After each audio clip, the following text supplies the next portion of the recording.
शोमेश, आज Sensex Nifty में तो हल्की हरियाली रही। थोड़ा उतार-चढ़ाव के बीच एक तरह से असमंजस वाला रुख वहाँ पे बाज़ार ने दिखाया है। लेकिन मिड कैप सपाट वैसे ही, लेकिन स्मॉल कैप वहाँ हरियाली नज़र आई है। तो क्या बाज़ार में जो एक पिछले कुछ हफ़्ते 10 दिन से हम ये सब उठा-पटक वाला दौर देख रहे हैं, क्या अब उस दौर से बाज़ार बाहर निकलने की कोशिश कर रहा है या अभी भी वो बात पक्के भरोसे के साथ नहीं कही जा सकती? जी पहला जवाब है कि अभी भरोसे के साथ नहीं कही जा सकती है और इसके बाकी रीज़न्स भी समझाऊँगा और कब भरोसा आएगा ये भी समझाऊँगा। तो मेरा ऐसा अंदाज़ा है कि स्मॉल कैप में अभी रिवर्सल कन्फर्म नहीं है। ओके, उसके पहले ये बात समझ लें कि ये मार्केट एक रनिंग करेक्शन का है और इसके बाद लार्जर रन होगा।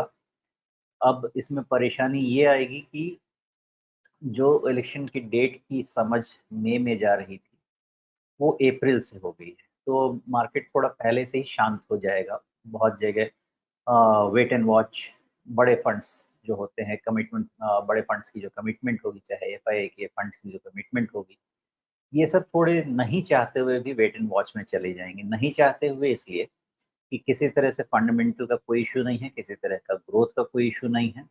लेकिन चूँकि एक बड़ा इम्पेंडिंग इवेंट है हमारे लिए, तो डेमोक्रेसी का, तो मुझे ऐसा लगता है कि उसके कारण थोड़ा-सा वेट एंड वॉच रहेगा, थोड़ा रनिंग करेक्शन रहेगा।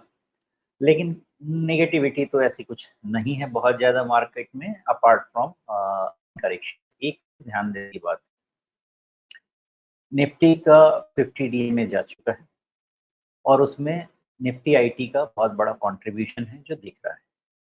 तो अब समझने वाली बात ये है कि इंटरलिंकेजेस को पहले समझना होगा इंडिसेस का, और उसके बाद फिर इन्फ्रेंस निकालना होगा कि क्या कौन-सा इंडेक्स कहाँ तक जाएगा और फिर प्लानिंग कब, कहाँ, कैसे की जाए। पॉइंट नंबर 1, जो बाज़ार के लिए सबसे बड़ी परेशानी था, वही आज की तारीख में बाज़ार के लिए वो इंडेक्स सबसे बड़ा आप कहें बोन है, वरदान है, और वो है आपका निफ्टी बैंक। निफ्टी बैंक में रिलेटिव वीकनेस कम है, जैसे रिलेटिव स्ट्रेंथ कम थी, वो उतना नहीं गिर रहा है और मेरा ऐसा अंदाज़ा है कि एक 45,000 पे निफ्टी बैंक का मार्कर लगा के रखा जाए और जब तक वहाँ से कोई गड़बड़ी नहीं होती है, फिलहाल बैंक में किसी तरह से फ़िक्र नहीं करना है। तो इससे आप एक सूदिंग इफ़ेक्ट ले सकते हैं निफ्टी बैंक से। लेकिन अब 45,000 तक अगर निफ्टी बैंक जाता भी है, तो आपके पास निफ्टी को नीचे ले जाने के लिए ज़्यादा खतरा रहेगा निफ्टी आईटी से, जो कि 100 डीएमए की तरफ तो बढ़ रही है निफ्टी आईटी इंडेक्स, बिकॉज़ वहाँ पे एक गैप है, वो फिल होना चाहिए। और अगर निफ्टी आईटी इंडेक्स का 100 डीएमए की तरफ बढ़ने का सिचुएशन बनता है, तो शायद आपका निफ्टी आईटी भी 100 डीएमए की तरफ बढ़ने की कोशिश करेगा, जो कि closer to 21,000 plus minus 100-200 points, वो नहीं बात की जा सकती है। वहाँ पे एक बार जाके टेस्ट कर सकता है। ये मैं सारी जो एनालिसिस है इस बेसिस पे कर रहा हूँ कि फिलहाल निफ्टी 50 डीएमए के नीचे है। जब तक 50 डीएमए रीगेन नहीं होता है डिसाइसिवली, तब तक इस एनालिसिस को लेके चलेंगे कि वहाँ तक जाने की पॉसिबिलिटी है, and reason may be IT not bank. ये हुआ पहला पॉइंट जो समझने का है। तो ये मार्केट में सबसे बड़ा एक डिस्कशन जो चल रहा है और जो हमारे दिमाग में बहुत क्लियर होना चाहिए कि ये अगर मान लेते हैं कि डिस्ट्रीब्यूशन फेज़ है निफ्टी का, तो क्या यहाँ से बहुत बड़ा क्रैश हो जाएगा, ब्रेकडाउन हो जाएगा?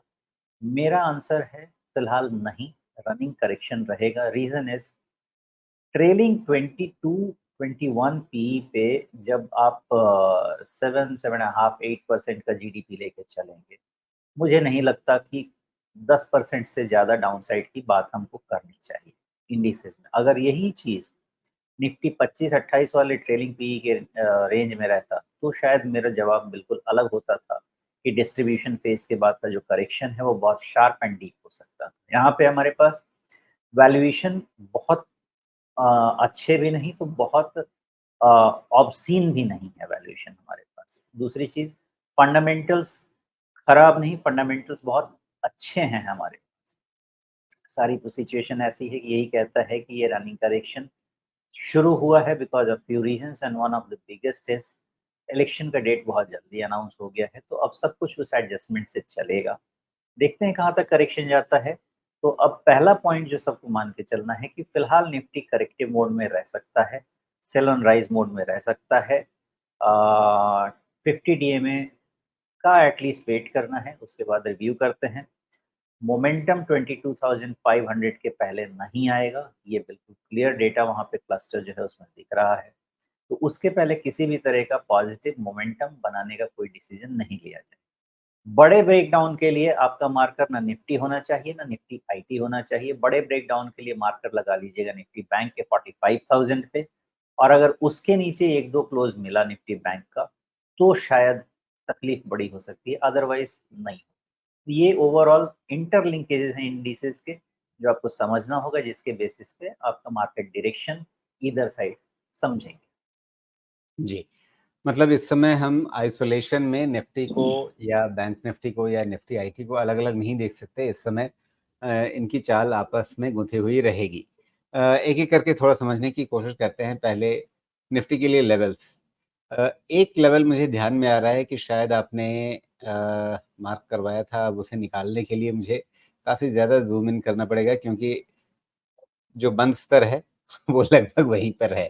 तो ये 21,861 ये आपने शायद 29 फरवरी के बॉटम के हिसाब से देखा था या ऐसा ही कोई लेवल होगा।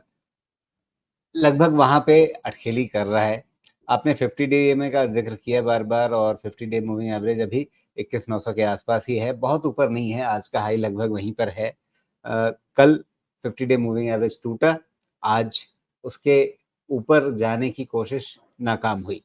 तो अभी कितना मान लिया जाए कि 50 डे मूविंग एवरेज छूट चुका है या अभी भी पकड़ करके तो बैठा हुआ है, छूटा नहीं है। अगर 1-2 दिन में सँभल जाए तो शायद राहत मिल जाए। माइनस निफ्टी आईटी इंडेक्स अगर मुझे बात करना होता, तो मैं अभी कहता कि वेट एंड वॉच करें। लेकिन निफ्टी आईटी इंडेक्स का जो सिचुएशन है, उसके हिसाब से मुझे डिसीजन ये लेना पड़ रहा है कि फिलहाल इसको सेल ऑन राइज का मार्केट मान के चलते हैं। 22,000 के ऊपर निफ्टी क्लोज होगी तो आपको 200-300 पॉइंट की रैली तो मिलेगी। वो शॉर्ट कवरिंग वाली होगी बिकॉज़ अगले हफ्ते फाइनेंशियल ईयर या मंथली फ्यूचर्स एक्सपायरी भी रहेगा। तो वो उसके कारण थोड़ा अगर शॉर्ट स्क्वीज़ होता है मार्केट में, तो वो 200-300 पॉइंट निफ्टी खींच देगा ऊपर। तो वो रीज़न बनता है, उसके अलावा कोई और ख़ास रीज़न नहीं बनता है फिलहाल मेरे हिसाब से। अगर मैं सिर्फ़ नहीं तो निफ्टी इसका की बात करूँ इसका तो ये मतलब ये हुआ कि zone of 50 day Indus moving average इसका मतलब फिर यही हुआ ना कि 50 डे मूविंग एवरेज के ऊपर लौट आना भी अपने आप में राहत का संकेत नहीं होगा। मतलब फिर इस समय हम 50 डे मूविंग एवरेज को कैसे इंडिकेटर समझें? 50 डे इंडिक मूविंग एवरेज यहाँ पे सिर्फ़ आप शॉर्ट कवरिंग के हिसाब से देखें, पूरी फ्रेश प्लानिंग अपसाइड की 22,500 के ऊपर क्लोज़ मिलने के बाद ही होनी चाहिए। ये सिर्फ़ आपको 200, 300, 400 पॉइंट खेलने के लिए दे सकता है। उसके बाद में फिर से रिव्यू करना होगा, डिसीज़न लेना होगा बिकॉज़ डिस्ट्रीब्यूशन फ़ेज़ एंड होने का इंडिकेशन अभी तो नहीं है। जी, तो उसमें अगर और उसके निफ्टी लिए आईटी इंडेक्स का इक कोई स्ट्रक्चर चेंज 21,500 होगा तो ही रीड करेंगे। जी, अ, उसके लिए 21,500 लें नीचे या में।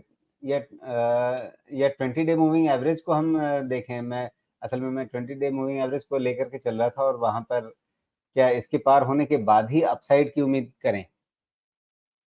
देखिए, अपसाइड की उम्मीद मैं थोड़े पैरामीटर्स पे करूँगा, और पैरामीटर्स अभी क्लियर नहीं है आज के डेट में। आज मेरे पास जी, आउट ऑफ मेनी मेरे पास 2 ऐसे पैरामीटर्स हैं।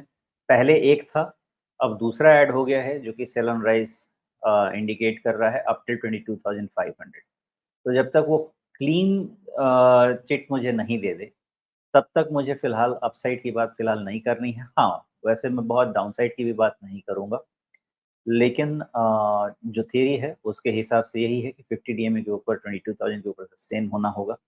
तभी थोड़ी रैली आएगी, और वो भी सेल ऑन राइज़ ही मान के चलिए जब तक 22,500 के ऊपर नहीं आ जाए। और मान लेते हैं, आपने जो सवाल किया कि मान लेते हैं कि 50 डीएमए के ऊपर अगर हुआ तो क्या? तो फिलहाल आपका जो पोज़ीशन बनेगा वो ये बनेगा कि जहाँ लो बन गया, फॉर एग्ज़ाम्पल जो आपका फ्राइडे का लो रहेगा, वो लो, उस लो को लीजिए, शॉर्ट कवरिंग रैली को प्ले कीजिए, एक्सपायरी तक वापस आ जाइए, बाकी डायरेक्शन का वेट कीजिए। तो अभी ऐसा ही बनता है। 50 डीएमए से ज़्यादा देखिए जो इम्पैक्ट करेगा, निफ्टी एक इंडेक्स है जिसको बड़े सारे कंपोनेंट इम्पैक्ट करते हैं। उसमें एक मेजर कंपोनेंट आपका निफ्टी आईटी है। निफ्टी आईटी से अभी सपोर्ट नहीं मिल रहा है, तो मुझे वीकिश लेके चलना पड़ेगा। निफ्टी बैंक से स्ट्रेंथ नहीं मिलेगा, तो उससे भी न्यूट्रल टू वीकिश लेके चलना पड़ेगा। एंड देयरफॉर फिलहाल निफ्टी में यही कह सकते हैं कि 50 डीएमए निकलने दीजिए, तब फिर बात करते हैं। यहाँ पे आपके लिए सेवियर आएगा डाउ जोन्स S&P 500 बिकॉज़ वो बहुत स्ट्रॉन्ग है। ग्लोबल रैली के साथ अगर हमको कुछ सपोर्ट मिला तो मिला, अदरवाइज़ फिलहाल जी, इंडिकेटर से ही मान के चलते हैं कि 20 जी। 50 डीएमए निकलने दीजिए। और 50 डे निकले उसके बाद भी बहुत भरोसा मत कीजिए। आप साथ में ये भी जोड़ रहे हैं। जी, जी, चलिए ठीक है, तो 22,500 के बाद में आराम से भरोसा कीजिए। उसके बाद तो फिर से नया रिकॉर्ड बन ही जाएगा, तो फिर वो सारी चिंताएँ खत्म होने के बाद ही नया रिकॉर्ड बनना है। खैर, तो ये मोटे-मोटे तौर पे निफ्टी की इस समय की चाल है और अब निफ्टी बैंक में एक तो आपने कह दिया कि 45,000 का ध्यान रखना है नीचे, वहाँ पर निशान लगा दिया। चलिए अब इसके अलावा बीच में अभी किन स्तरों को प्ले आउट करते हुए आप देखेंगे, किन स्तरों को आप ज़्यादा इम्पोर्टेंट होते हुए देखेंगे अगले 1-2 दिनों में? निफ्टी बैंक के लिए अभी भी अ, हमें चाहिए 18th मार्च के लो के नीचे एक क्लोज़ चाहिए। उसके पहले आप ये सेल ऑन राइज़ इसको नहीं मानिए और यही बचा रहा है, पूरे बाज़ार को यही बचा रहा है। तो 18th मार्च का लो है हमारे पास 46,000 रफली। 46,000 के नीचे अगर निफ्टी बैंक क्लोज़ अगर देता है, तो 45,000 के आस-पास जाने के चांसेस बहुत बढ़ जाएँगे, जहाँ पे इसको रीवैल्यूएट जी।